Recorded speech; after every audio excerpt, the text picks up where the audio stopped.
There are roles one waits a lifetime to play. Medea, Hedda Gabler, Joan Crawford in Mummy Dearest. Legendary characters.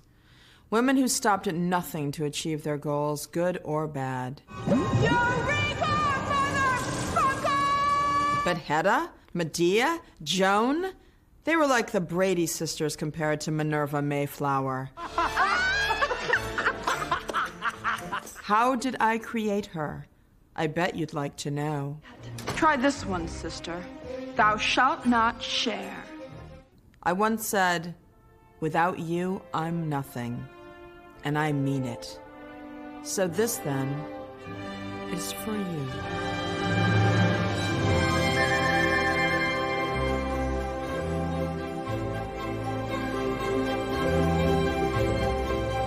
You know, 1990 was an exciting year for me. I had just finished making the film version of my legendary smash hit, award-winning, groundbreaking off-Broadway one-woman show, Without You, I'm Nothing. A seminal work, if I say so myself. Which happens to be available now from MGM Home Entertainment. So now, what next? I desperately needed a major new challenge in my life, a new course by which to set my artistic compass. On March 17th, I was at home in my Spanish bungalow in North Hollywood, happily engrossed in an episode of Twin Peaks, when the phone rang. My agent breathlessly told me that I'd just been offered the role of Minerva Mayflower in Bruce Willis's new movie, Hudson Hawk. So the Hudson Hawk is finally getting out. Remember all the reporters that were here when you came in? World's greatest cat burglar. This is going to be incredible, my agent said. Bruce is totally committed to reconnecting with his best comedic instincts. Hey, he's got my key! I'll be seeing you, Hawk. Rechanneling that indefinable charm that had made him so goddamn hot in Moonlighting. I was impressed. Well, 2 hours later, the script had been messengered over from the studio, and sitting on my porch, I started to read it. Minerva Mayflower was described on page 9 as a cutthroat schemer who made Imelda Marcos look like Mother Teresa. The dolphin is dead. The dolphin is...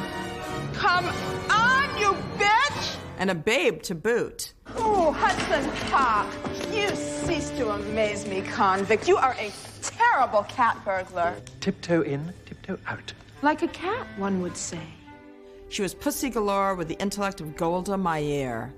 Brokers, economists, fellow entrepreneurs will drown in the saliva of their own nervous breakdowns. Sounds like a party. Markets will crash. Financial empires will crumble. Hudson Hawk was tapping into some cultural zeitgeist about which I knew nothing but maybe needed to find out. That was all I needed to give myself permission. I was in. On August 2nd, 1990, I got into a Lincoln Town Car on West 65th Street on Manhattan's Upper West Side to head out to John F. Kennedy International Airport. I was ready to fly to Rome and commit Minerva to film. I asked the driver to take Fifth Avenue so I could absorb for one last precious moment that part of New York that truly belonged to Minerva. The luxury boutiques of the ladies who lunch. Tiffany's, Bergdorf's, the Ferragamo store, where years later Condoleezza Rice had shopped for luxury leather goods while the citizens of New Orleans were drowning beneath the waters of Katrina. Now that was a Minerva moment, if ever there was one. If only that unique blend of stone-cold, brain-locked heartlessness had been on my radar then as I prepared for the role. With such inspiration, I'm sure the Oscar could have been mine. I got to JFK and checked in for Alitalia Flight 345, New York to Rome. Roma. Isn't it wild? Almost 2,000 years after its decline, we're still fascinated by this cradle of civilization. As an artist, I'm constantly on the lookout for the finest inspirations.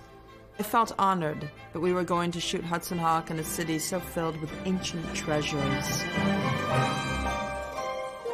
My very first scene in Hudson Hawk called for me to stride confidently into a New York auction house. 100,000,001, Waldo! Luckily, I was outfitted for my first scene in a stunning outfit that I still wish they had let me keep after the wrap. Don't hate me, baby.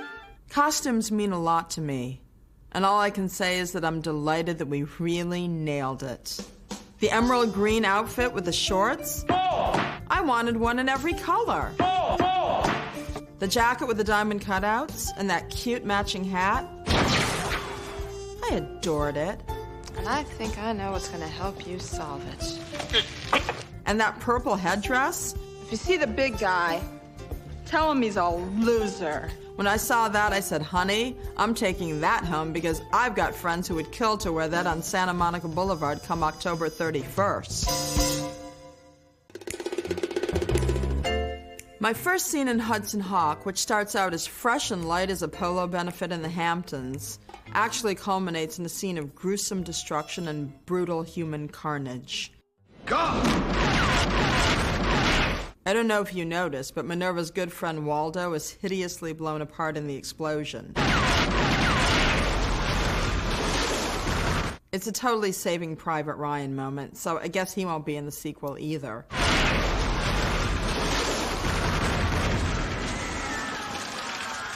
Quite often in the movie, I was accompanied by Bunny, Minerva's prize-winning Airedale Terrier.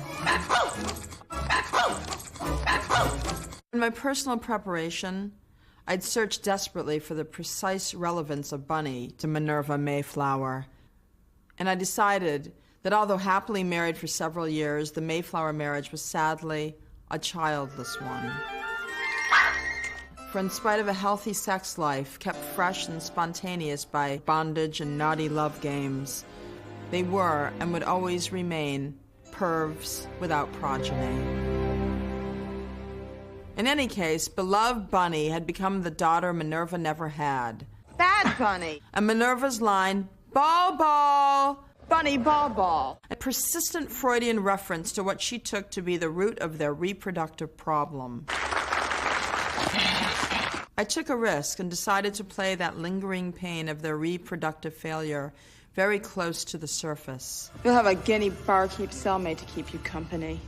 Just a hair beneath the raging bitch level. Shanking child molesters for a pack of smokes.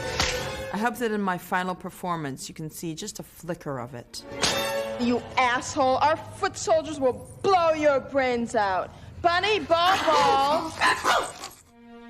I remember the first time I read the script, I cried at the end. Minerva's death was so moving to me.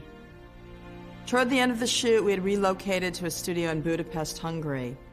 It was actually fortuitous for my performance, because the truth is, after a few weeks there, I really wanted to fucking kill myself. The morning of my last scene, in my frigid, lightless dressing room, I lit a solitary candle and prayed for Minerva's spirit to be set free. Anna Hoffmeister, you're probably wondering why you're still alive. I played my final scene.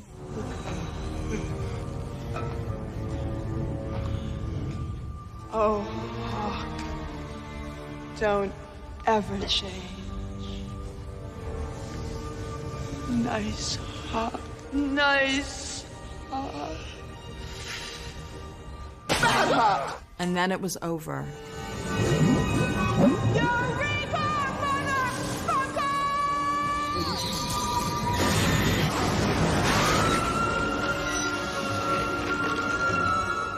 Goodbye, Minerva. We were like sisters, you and I. For a few special months in 1990, we created art together. And for that, I am forever indebted to you. Minerva had taken me to the end of the world and taught me some lessons I'll carry with me for the rest of my life. Minerva taught me not to judge a book by its bitchy cover. I hope this message has warmed your heart, and I hope that as you continue to watch Hudson Hawk again and again and again and again and again and again and again with your family gathered closely around, that you'll share with me the love I found for this compelling woman. Thank you for letting me share my journey with you. And by the way, the untimely deaths of the Mayflower at the end of the film only leads me to conclude that while Hudson Hawk and Anna were sipping their little espressos beneath the setting Tuscan sun, my beloved Bunny became quite literally the richest little bitch in the entire universe.